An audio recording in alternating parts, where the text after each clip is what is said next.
Hello everyone, it's been a long time, hasn't it? Welcome back to another episode of So What, the MGPS podcast. It's been a while. The last episode we recorded was in November 2021. That's a long time, nearly 2 years now. In fact, 1 year and 11 months. The last episode we recorded was with Musa and Rayhan. It was meant to be a new revival of the podcast. Fortunately, things didn't end that way. We went on a long break. A lot of things happened during that time. I got my A-levels, I took a year out, and now I'm back at university. So I'm back studying again, and you know what? I've got time to revive the podcast. So I thought we started off. We've got a brand new episode here today. You're going to be listening to James Smaggasgale with Azz Tech Racing, talking about his entry in British Formula 4, the future of Azz Tech Racing, and what he thinks of his drivers. So enjoy the brand new episode. I'm James Smaggasgale, and you were listening to So What, the MGPS podcast.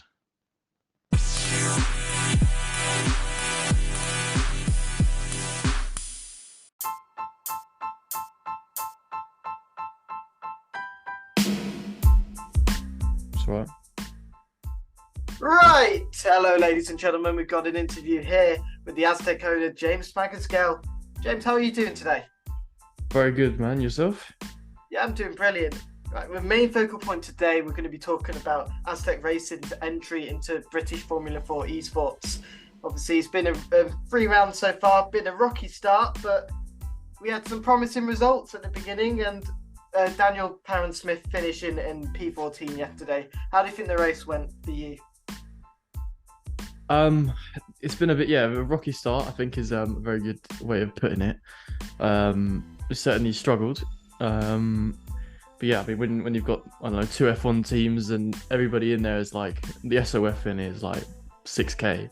So it's pretty ridiculous. The standards are really ridiculous.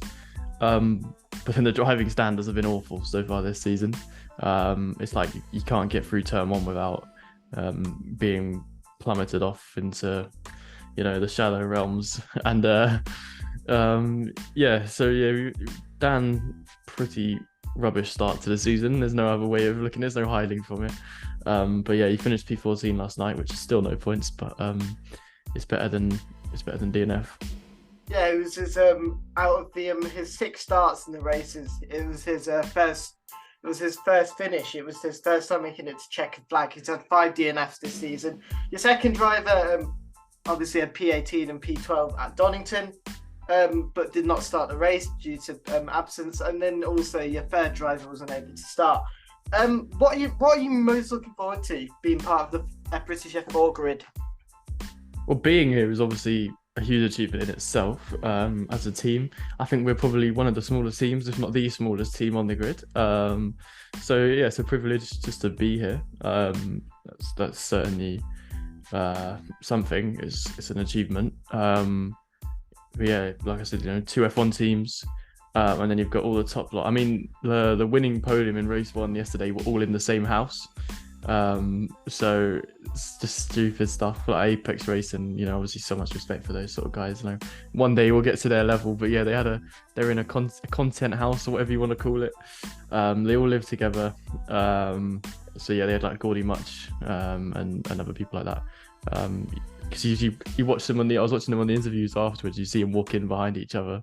It's quite funny, but yeah, we're not quite on their level. But yeah. Yeah, what is it mainly like? You're competing against 2 Formula 1 teams. You've got Williams and Aston Martin. What is the overall feeling that you're competing against Formula 1 manufacturers? Yeah, it's pretty cool. It's pretty cool. I mean, Williams are very quick on the esports scene. Aston Martin, I would say, are yet to get there. They're not quite at Williams level yet on the esports team side.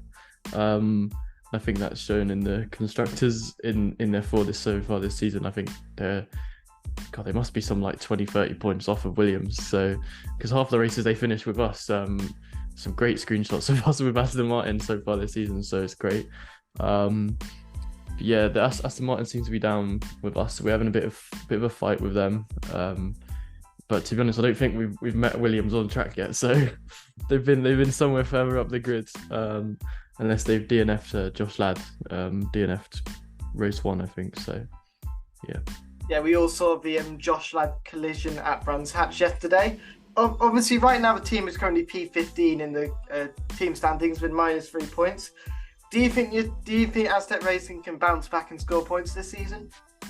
I hope so. I hope we can score at least 1 point, But yeah, we've got Dan to blame for those -3 points. In one of his DNFs, he completely sent someone to the moon. So, you got -3 and 3 license points. But this championship is very strict on penalties, so you get a large penalty if you do a large crash, quite frankly. So you sort of just have to take that sort of thing on the chin. But -3 points isn't great. It's not a great look. But hopefully we can score more points. Having only one driver yesterday was not the worst thing. But it's half the chance of scoring points because Alvaro might have been able to score some points yesterday. He might not have done. But yeah, it will come. We just need luck in race 1, to be honest. We haven't been lucky in race 1, so we always start race 2 from the back. So it's a bit annoying. What do you think at the minute has held the team back? Experience, I would say. I would say the majority of this grid aren't new teams to this. This is our first single-seater championship, full stop. So it's a bit of an achievement again. But yeah, like I said, Apex, they're all in the same house. They're all in the same house. It's just stupid to think about. But yeah, I would have to say 75% of this grid was in last season, which was the first season. This is the second season of the series. It's a lot bigger this year, bigger prize pool, bigger stakes. But yeah. There's a long way to go. Yeah, what?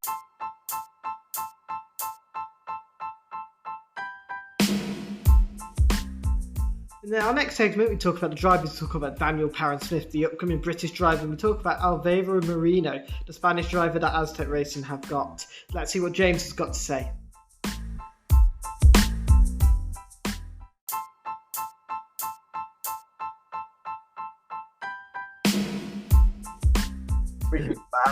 Right, what do you think the ultimate aim is for Daniel Parent-Smith? He's driven in the Mazdas. He's got karting experience. He's got loads of contacts up and down the motorsport grid. He knows Oliver Behrman, the Ferrari Driver Academy. But do you think he can use any of the experiences on every Wednesday night for the F4 races?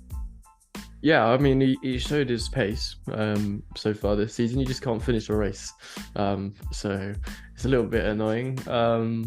I think last night's race 2 was a showing of his pace. He started 28th and he finished 14th, so halving his starting position is still pretty impressive. Still no points though, but it's an improvement to what we've had so far from him. But I think he can use his experience. I mean, he's driven the majority of the tracks on the calendar, so yes, not in a F4 but in an MX5 or other cars. So he knows his way around. He knows the braking points from real life. So yeah, I'm sure it'll come to him. Yeah, what do you think your second driver can do at the minute? Do you think he's had the best result of the season in P12? But when he comes back for the next round, what do you think he can do as well? Yeah, I mean, Alvaro has shown a lot of promise. He's quick. He's a quick driver on paper. Compared to Darren, he's got no real life experience. He's not really. Well, he doesn't race in real life. He might have driven in real life, I think, but he's not got the same sort of race experience as Dan. He's got higher iRacing than Dan by about 1.5K. So as far as on iRacing is concerned, he's the quicker driver on paper. But he doesn't drive F4 as much as Dan does. Dan is pretty much solely an F4 driver at this point on iRacing, whereas Alvaro is anything single-seater, so he'll jump about anything. So, obviously he got 12th. He's on no penalty points, so that's a good start. We'll have to see what he can do. Apart from British Formula 4, what is the aim for Azz Tech Racing? We obviously know in the next gen touring cars, Matt Cheverton took a win recently. But what is the ultimate goals for the team at the minute? Yeah, just to keep growing, to keep having the opportunity to race in championships like F4. It's it's not cheap. So the more you racing, the more sponsors are interested. It's a touchy subject, but it's all about improving. It's all about bringing in better drivers, bringing in bigger names, and improving to become a bigger team. But yeah, you're racing all the smaller championships. They're not small championships, they're smaller championships with no prizes. So like next year, like I said, next gen touring cars has got no prize on it. But there's a small entry fee compared to F4, which is £8,500 worth of prize pool. But you're looking at 900 quid a team, so it's expensive to be in. But who you race against in either of them is obviously a telling of the price you pay. You get what you pay for, in a way. Obviously you get Mikey Doble in the touring cars, but then you get all the top eSports slot and sometimes real life F4 drivers in F4. So yeah. I'm gonna go. This is a bit of a touchy question, but financially, how much did it cost for the F4 entry? 900 quid. £900 plus 30 quid for the livery. And then servers will probably cost about another 10-15 quid across the season, so it's not cheap. So yeah, when you struggle for sponsors, it's not ideal. Right, that's the end of today's episode of So What, the MGPS podcast. We want to thank James for joining us. Until next time, ciao.